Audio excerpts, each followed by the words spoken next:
कहते हैं ना कि जो होता है सो अच्छे के लिए होता है। एक समय की बात है, एक राजा और एक मंत्री।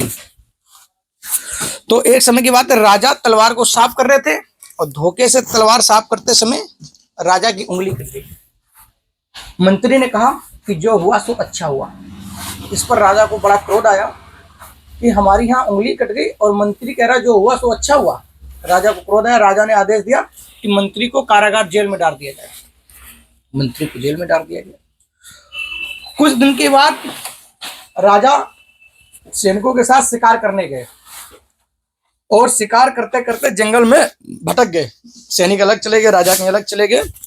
इतने में वहां के आदिवासियों को बलि चढ़ाने के लिए किसी की जरूरत थी, तो उन्होंने राजा को पकड़ लिया और बलि चढ़ाने के लिए तैयार किया। उनको माला वगैरह हार वगैरह डाल के और बलि चढ़ाने के लिए जैसे तैयार किया, उनको जैसे तलवार निकाली, तो जैसे बलि चढ़ाने के तैयार हुए तो उन्होंने देखा कि राजा की एक उंगली कटी है। बलि भी चढ़ाने का एक नियम होता है, अगर किसी आदमी का कोई अंग कटा है तो आपूर्ति बलि माता रानी को नहीं चढ़ाई जाती है। तो आदिवासियों ने उसको छोड़ दिया, कहा इसका एक उंगली कटी है, बलि आपूर्ति हो जाएगी, इसकी बलि ना चढ़ाओ। छोड़ दिया गया उसको। ये बात राजा को समझ में आई। राजा मंत्री के पास गए, बोले मंत्री उस दिन उंगली कट गई, ये बात तो तुमने सही की कि जो हुआ सो अच्छा हुआ। मान लो ठीक हमारी उंगली कट गई, आज हम शिकार करने गए, आदिवासियों ने पकड़ लिया, उंगली कटी थी, उन्होंने छोड़ दिया कि आपूर्ति बलि नहीं चढ़ाई जाती। ठीक मेरे साथ तो अच्छा हुआ, लेकिन इतने दिन तुम कारागार में पड़े रहे, ये तुम्हारे लिए कौन सा अच्छा हुआ? मंत्री ने कहा महाराज जो होता है सो अच्छा होता है।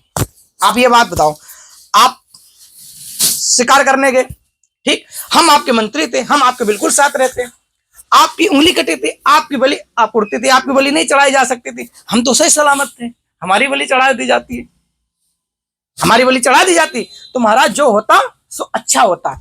इसलिए दोस्तों भगवान पे भरोसा रखें, ऊपर वाले पे, जो होगा सो अच्छा होगा, जो होता है वो भी अच्छा होता है।